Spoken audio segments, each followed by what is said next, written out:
Hello everyone, how are you all doing? I hope all of you are doing great. So in this video we will see व्याकरण वाला part जो आपका संस्कृत का text book का है दीपकम, जो important questions आपके आते हैं खंड ख जो होता है जिसमें हाफ ईयरली एग्जामिनेशन में आपके आने वाले हैं वो सारे टॉपिक्स एक बार हम फटाफट रिवाइज कर देते हैं।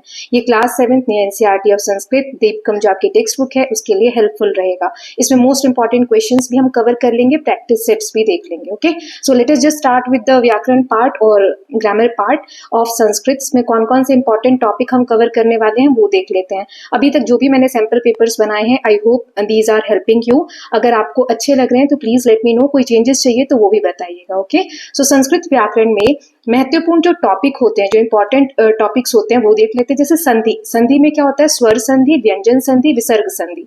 फिर सेकेंड टॉपिक होता है समास, समास में द्वंद्व समास, कर्मधारय समास, तत्पुरुष समास, देन बहुव्रीहि समास। देन शब्द रूप होते हैं, रूप परिवर्तन करना होता है, जैसे पुल्लिंग, स्त्रीलिंग, नपुंसकलिंग, ये शब्द दिए होते हैं, इनको हमें परिवर्तन करने के लिए दिया होता है। बालक, बालिका, फल, गुरु, माता आदि के रूप लिखने होते हैं। देन नेक्स्ट है धातु रूप। तो धातु रूप में क्रिया रूप, लट लकार, लंग लकार, ऋट लकार। तो ये जो लट लकार होता है वर्तमान काल, जैसे प्रेजेंट टेंस हम बोलते हैं इंग्लिश में, ठीक है, तो हिंदी में हम वर्तमान काल बोलते हैं, यहाँ पर लट लकार। देन लंग लकार जो होता है भूतकाल यानी पास्ट टेंस। देन ऋट लकार यानी भविष्य काल यानी फ्यूचर टेंस। ठीक है, फ्यूचर के जैसे कैसे हम शब्दों को परिवर्तन करेंगे वो इसमें देखेंगे। विभक्तियां, इसमें 7 विभक्तियां होती हैं संस्कृत में, प्रथमा से लेकर सप्तमी तक सभी विभक्तियों का प्रयोग आपको आ सकता है, उदाहरण सहित हम देखेंगे आगे। फिर वचन, एक वचन, द्विवचन, बहुवचन। जब हम हिंदी पढ़ते हैं तो वहां पर एक वचन होता है और बहुवचन होता है, जैसे लड़की, लड़कियां, लड़का, लड़के, है ना। तो ऐसे एक वचन होता है और बहुवचन होता है, लेकिन संस्कृत में द्विवचन भी होता है। देन लिंग में पुल्लिंग, स्त्रीलिंग, नपुंसकलिंग, ये हम पहचान करना सीखेंगे। देन नेक्स्ट है हमारा सर्वनाम। सर्वनाम में अहम, त्वम, सह, सा, तत् इत्यादि इसके रूप। फिर सर्वनाम क्या होता है ये सब समझेंगे। फिर कारक है, कारक 8 होते हैं, कर्ता ने, कर्म को, करण से, ये सब देखेंगे। संप्रदान, अपादान, अधिकरण, संबोधन। देन अव्यय, अव्यय शब्द जो होते हैं च, तू, ही, देन अपि, एव इत्यादि। तो ये जो शब्द होते हैं ना, इनमें कोई परिवर्तन नहीं होता है। तो इन सबको हम एक एक करके देख लेते हैं। ये टॉपिक्स आपको आने चाहिए क्योंकि इन्हीं टॉपिक्स के बेसिस पे क्वेश्चन बनते हैं। ओके, चलिए फटाफट देख लेते हैं। सो यहाँ पर दिया हुआ है सबसे पहले संधि, इसको मैं इंग्लिश में भी लिख दे रही हूँ यहाँ पर। संधि, संधि का अर्थ है 2 अक्षरों का मेल। जब 2 अक्षर, इसमें आपको ध्यान देना है, परिभाषा लिखने को भी आ सकती है। संधि जब 2 अक्षरों का मेल होता है तो उसे हम संधि कहते हैं। जब 2 शब्द या ध्वनियां मिलकर नया रूप बनाते हैं, जैसे 2 शब्द मिल जाएं, उनके अंतिम जो अक्षर हैं या जो वर्ण है वो मिल जाए, उनकी ध्वनियां, साउंड मिल जाए, उससे कोई नया रूप बन जाए, तो वहां संधि होती है। मुख्य 3 प्रकार की संधियां हैं, स्वर संधि, व्यंजन संधि, विसर्ग संधि। स्वर संधि में स्वर और स्वर का मेल होता है, जैसे राम, ईश। तो यहाँ पर राम के बाद है और यहाँ बड़ी ई मिल रही है, तो और ई मिलकर क्या बन गया? ए, तो ये बनता है रामेश। देन व्यंजन संधि में व्यंजनों का मेल होता है, व्यंजन प्लस व्यंजन। देखो यहाँ त, जैसे ये त लिखा है ना, सिंपल त है, तो इसमें एक अ भी होता है। जब हम त बोल रहे हैं तो लास्ट में अ भी आ रहा है, लेकिन जब हम त के नीचे हलंत लगा देते हैं तो इसमें ये अ नहीं है। ठीक है, सो यहाँ पे तत्, देखो यहाँ पर तत् और जन, तो तज्जन बन जाएगा। देन विसर्ग संधि, जिसमें ऐसे विसर्ग लगते हैं, ठीक है, संस्कृत में ये होता है। इसके बाद स्वर या व्यंजन आने पर, जैसे रामः इति, तो राम के बाद यहाँ पर विसर्ग है और इसके बाद स्वर आ जाए या व्यंजन, ठीक है, ये लिखा हुआ, तो ये क्या बन जाएगा? राम इति। ठीक है, सो इस तरीके से आपने संधि वाला जो टॉपिक है वो रिवाइज किया होगा और बहुत सारे क्वेश्चन भी हम सॉल्व करने वाले हैं। पहले इस वाले वीडियो में फटाफट में ये टॉपिक्स जो है 10 ये कवर करा देती हूँ और एक छोटा सा वीडियो और अपलोड कर दूंगी जिसमें क्वेश्चंस प्रैक्टिस कर लेंगे। ओके, चलिए देखते हैं समास।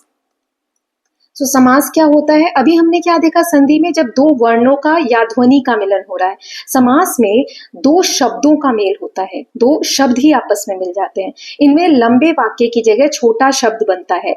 इसके प्रकार होते हैं द्वंद्व समास, कर्मधारय समास, तत्पुरुष समास, बहुव्रीहि समास।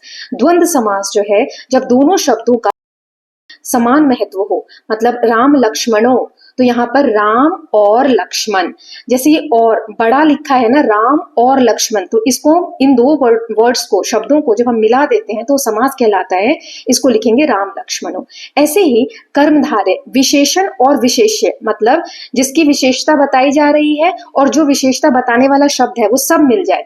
जैसे नीला कमल, कमल कैसा है, नीला है, तो कमल की विशेषता बताई जा रही है कि कमल नीला है, तो इसको बोल दिया नील कमलम, तो इसमें दो शब्द मिल गए।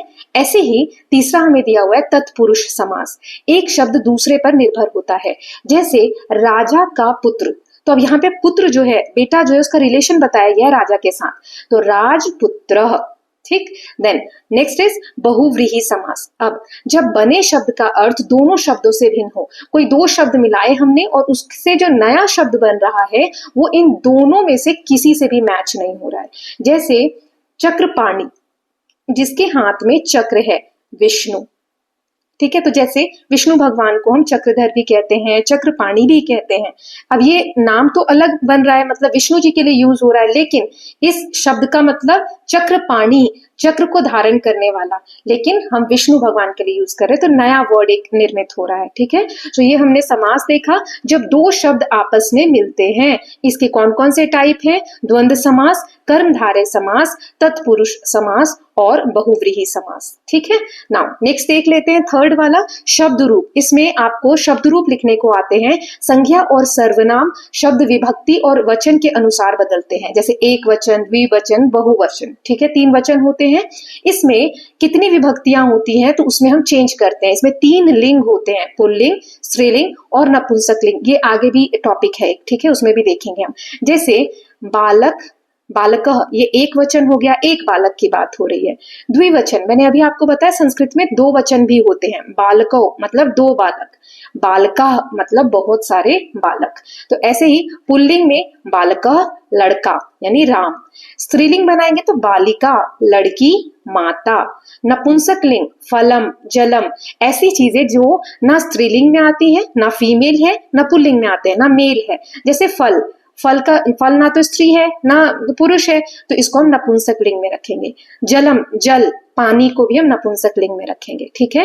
अब आई होप ये क्लियर होगा आपको। सो शब्द रूप जो होता है ये एक वचन, द्विवचन, बहुवचन भी होता है, और इसी के हिसाब से हम बताते हैं कि वचन कौन सा होगा, एक वचन, द्विवचन या बहुवचन, ठीक है। जैसे बालकः, तो बालक लड़के के लिए यूज हो रहा है, लड़का है ना, बालकौ। नाउ नेक्स्ट देख लेते हैं हम फोर्थ वाला, धातु रूप इसमें दिया हुआ है। धातु रूप क्या होता है, जैसे हिंदी में हम पढ़ते हैं, जैसे इंग्लिश में हम पढ़ते हैं वर्ब फॉर्म्स, है ना। जैसे गो का क्या होता है, तीन फॉर्म्स हमने पढ़े थे, गो, वेंट, गॉन, है ना, तीनों फॉर्म हम पढ़ते हैं। वैसे ही यहाँ जो शब्द के रूप होते हैं जो टेंस के हिसाब से बदलते हैं, प्रेजेंट, पास्ट और फ्यूचर के हिसाब से, तो वहां पर हम धातु रूप पढ़ते हैं। धातु क्रिया का मूल रूप होता है, जो वर्ब होती है उसका मूल रूप होता है, यानी मेन फॉर्म होता है, मेन फॉर्म होता है वर्ब का। धातु अलग अलग लकारों में बदलती है, जैसे लट लकार में अलग होगी धातु, लंग लकार में यानी भूतकाल में अलग होगी, लट यानी वर्तमान काल में प्रेजेंट टेंस में अलग होगी, ट्रिट लकार यानी भविष्य काल में अलग होगी, भविष्य काल, ठीक है। जैसे ये मुख्य लकार हो गए, तीन लकार, लट, लंग एंड लट लकार। देन इसके एग्जाम्पल दिए, जैसे पठ, पठ धातु ये पठती हो जाएगा वर्तमान में, अपठत हो जाएगा भूत में, पठिष्यति हो जाएगा भविष्य में। भविष्य में आपको चेंज करने को आता है ना कि भविष्य काल में इसको चेंज करिए, तो ऐसे ही करते हैं। इसमें हमें वाक्य का समय समझ आता है कि जो वाक्य है वो किस समय का है, पास्ट की बात हो रही है कि प्रेजेंट की बात हो रही है कि फ्यूचर की बात हो रही है। जैसे लट लकार, जैसे लट लकार वर्तमान काल की, पठती ये अभी हमने देखा, पठती यानी पढ़ता है, लंग लकार यानी भूतकाल, अपठत यानी पढ़ा, जैसे राम पढ़ता है मतलब अभी पढ़ रहा है, वो वर्तमान की बात हो रही है। राम ने पढ़ा मतलब राम ने पढ़ाई कर ली है, तो पास्ट की बात हो रही है, भूतकाल की बात हो रही है। देन लुट लकार में राम पठिष्यति मतलब राम पढ़ेगा, भविष्य काल की बात हो रही है कि आने वाले समय में राम पढ़ेगा, ठीक। नाउ नेक्स्ट देख लेते हैं, I hope it is clear to all of you. Now next देख लेते हैं फिफ्थ वाला, विभक्ति। विभक्ति, इसमें 8 होती हैं विभक्तियां, प्रत्येक विभक्ति का एक कार्य होता है, जैसे प्रथमा, कर्ता के लिए, द्वितीया कर्म के लिए, तृतीया करण के लिए। अब ये क्या है कर्ता? कर्ता मतलब जिसने काम को किया है। जैसे जो लाइन हुई, राम खाना खाता है, तो कौन खाना खा रहा है? तो राम खाना खा रहा है। राम क्या है? कर्ता है। राम ही इस लाइन में काम कर रहा है, तो कर्ता पहली विभक्ति होती है। रामा गच्छति, राम जाता है, तो राम इसमें काम कर रहा है ना। ऐसे द्वितीया में होता है कर्म, तो हम ऐसे भी लिखते हैं कर्ता ने, किसने काम किया है ना। फिर द्वितीया में हो जाता है कर्म को, कर्ता ने कर्म को, मतलब कर्म किसने किया, क्या कर्म किया, तो कर्म। राम पुस्तकम पठति, राम क्या पढ़ता है। देखो जब यहाँ पर हो प्रथमा में आप कौन से क्वेश्चन कर सकते हो, कौन, कि कौन जाता है। दूसरे में आप क्वेश्चन कर सकते हैं व्हाट, क्या, राम क्या करता है, तो राम पुस्तक पढ़ता है। ऐसे ही सब में अलग अलग वर्ड हो जाएंगे। तृतीया करण, रामा लेखनिया लिखती। देन चतुर्थी में हो जाएगा संप्रदान, रामा मित्राय पुस्तकम ददाति। देन पंचमी में हो जाएगा अपादान, ग्रामात गच्छति। देन षष्ठी हो जाएगा संबंध, रामस्य पुस्तकम अस्ति। देन सप्तमी में हो जाएगा अधिकरण, ग्रहे अस्ति। संबोधन में हो जाएगा संबोधन करना, हे रामा, जब हम किसी को बुलाते हैं। सो विभक्तियों से भी हमें वाक्यों का सही रूप पता चलता है। जैसे रामा यहाँ प्रथमा हो गया, पुस्तकम द्वितीय हो गया, लेखनिया तृतीय हो गया। ठीक है, तो इस तरीके से आप यहाँ पर जो हमारी 8 विभक्तियां हैं उसमें चेंजेस करने को आपको आएंगे। ठीक है, ओके। सो इस बेसिस पे हम बहुत सारे क्वेश्चंस प्रैक्टिस करने वाले हैं, so don't worry about that.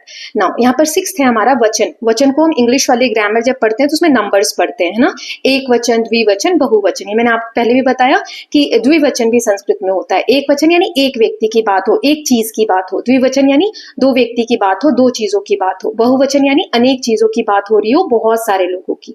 जैसे फलम, फलम एक वचन है।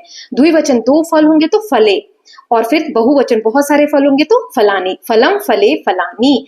संस्कृत में तीनों वचन प्रयोग में आते हैं। ठीक है, ऐसे आप मुझे एक एग्जाम्पल कमेंट सेक्शन में लिखकर बताइए। ठीक है, अब तीसरा 7th टॉपिक है हमारा लिंग। लिंग यानी जेंडर। संस्कृत में 3 लिंग होते हैं।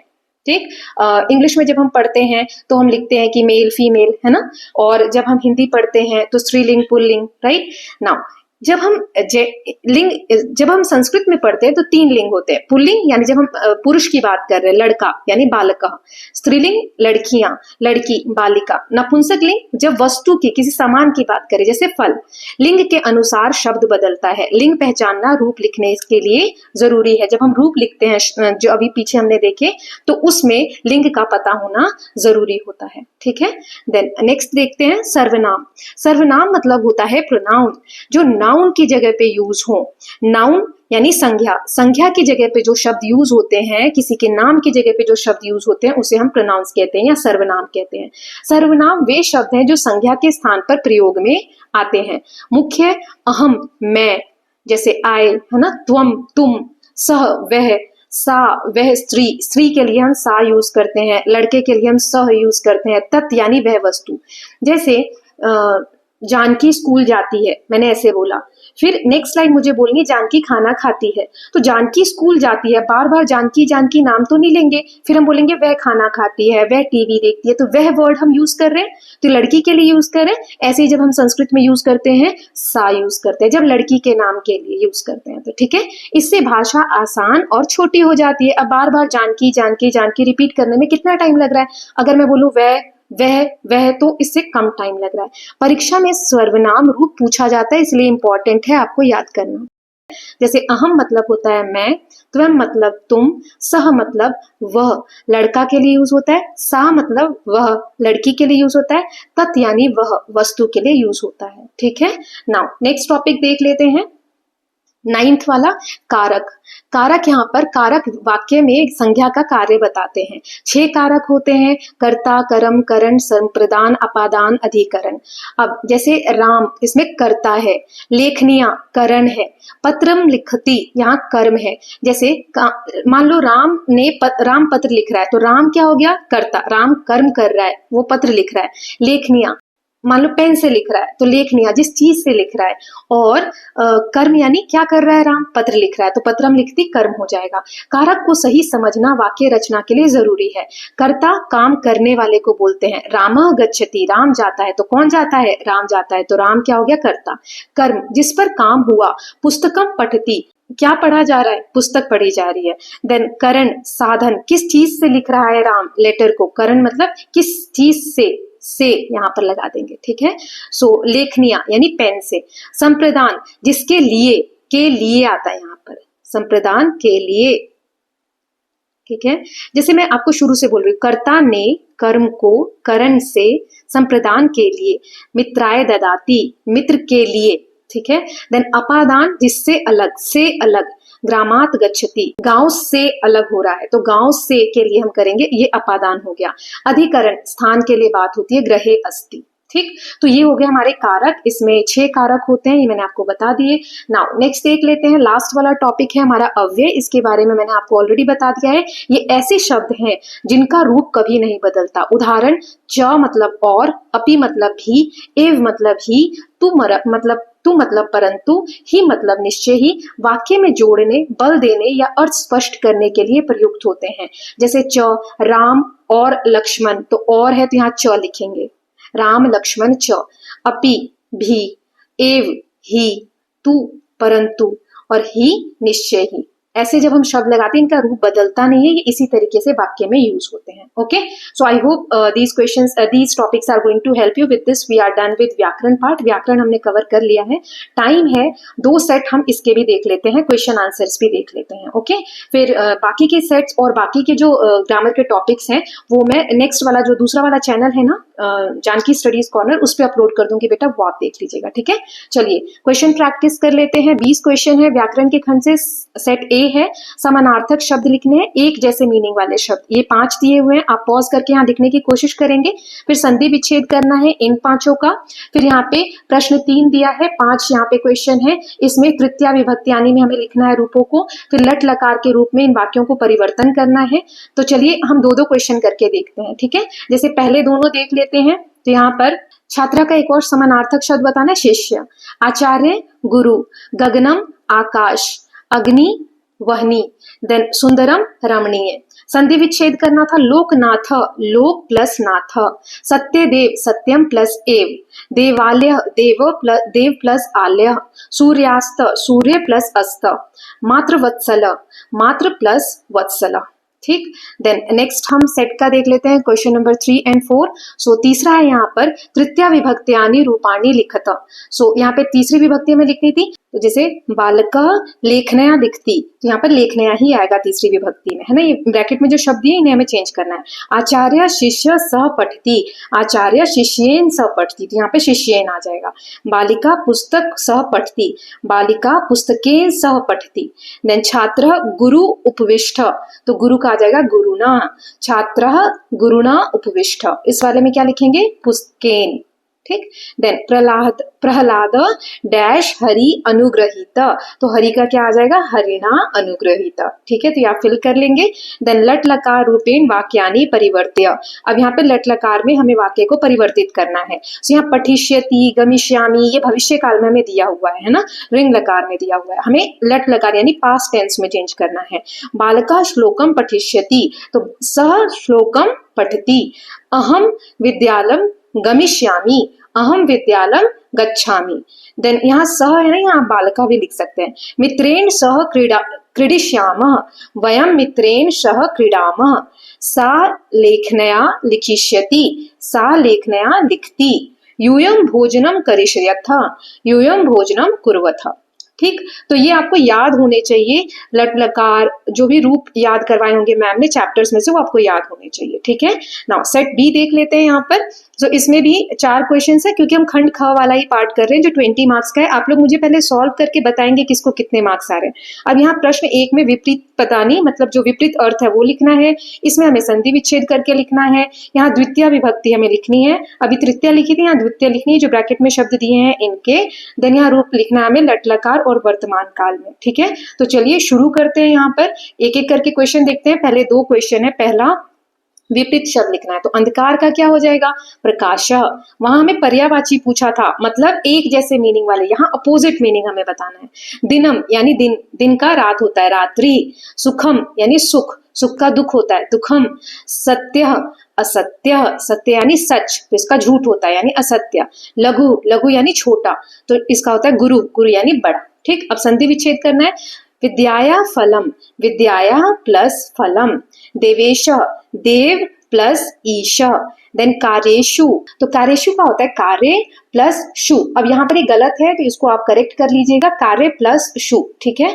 देन सत्यमेव, सत्यमेव का हो जाएगा सत्यम प्लस एव, महात्मा महत प्लस आत्मा, ठीक। तो ये हमने संधि विच्छेद कर लिए। नाउ नेक्स्ट देख लेते हैं क्वेश्चन नंबर 3, द्वितीय विभक्ति आने लिखता अहम पुस्तक पठामी, अब यहाँ पुस्तक को हमें द्वितीय विभक्ति में लिखना है, तो अहम पुस्तकम पठामी, सा श्लोक पठती, तो सा श्लोकम पठती, देन बालकः फल खादति, बालकः फलम खादति, देन वयम नदी गच्छामः, वयम नदीम गच्छामः, अहम मित्र पश्यामि, अहम मित्रम पश्यामि, तो ये पुस्तकम, देन श्लोकम, देन फलम, नदीम, मित्रम, ये आप फिल कर लेंगे, ठीक है। अब हम फोर्थ में रूपाणी हमें लिखना था, तो इसमें रूप लिखने में लट लकार और वर्तमान काल का लिखना है, ठीक है। पठ धातु प्रथम पुरुष बहुवचन, तो क्या होगा, पठ का प्रथम पुरुष लिखना और बहुवचन लिखना है, तो पठंती। गम धातु का मध्यम पुरुष एक वचन, गच्छसि, देन क्रीडा धातु का उत्तम पुरुष द्विवचन लिखना है, क्रीडावह, तो ये आपको याद होना चाहिए, पठ का सारे रूप आपको याद होने चाहिए, तो इससे आपको इस क्वेश्चन से क्या हेल्प मिलेगी, पठ, गम, क्रीडा, लिख, और ये पठ धातु जो है इससे ही दूसरा क्वेश्चन है, तो ये आप याद कर लीजिए, इन सारे धातु रूप को आप याद कर लीजिए। अगर आपके पास नहीं है तो आप मुझे बताइए, मैं नेक्स्ट वीडियो जो क्वेश्चन की बताऊंगी उसमें लिख दूंगी, ठीक है। लिख धातु प्रथम पुरुष एक वचन, लिख लिखती, पठ धातु उत्तम पुरुष बहुवचन, पठ पठामा, ठीक है। तो इसके साथ स्टूडेंट्स हमने सैंपल क्वेश्चंस भी कुछ देख लिए हैं, so I hope these questions are going to help you in your exam. So with this we are done with this video, जिसमें मैं व्याकरण के सभी टॉपिक्स को समझा, कुछ क्वेश्चंस भी प्रैक्टिस करें, एक दूसरा वीडियो बना देते हैं जिसमें क्वेश्चंस प्रैक्टिस कर लेंगे। सो अभी जो बच्चे देख पाते हैं ठीक, नहीं तो आप सुबह उठकर देख लीजिएगा, ठीक है। So I hope all of you are loving these videos, if you are doing so please like and share it, and don't forget to subscribe Kalyan TV channel for more such videos. Thank you so much.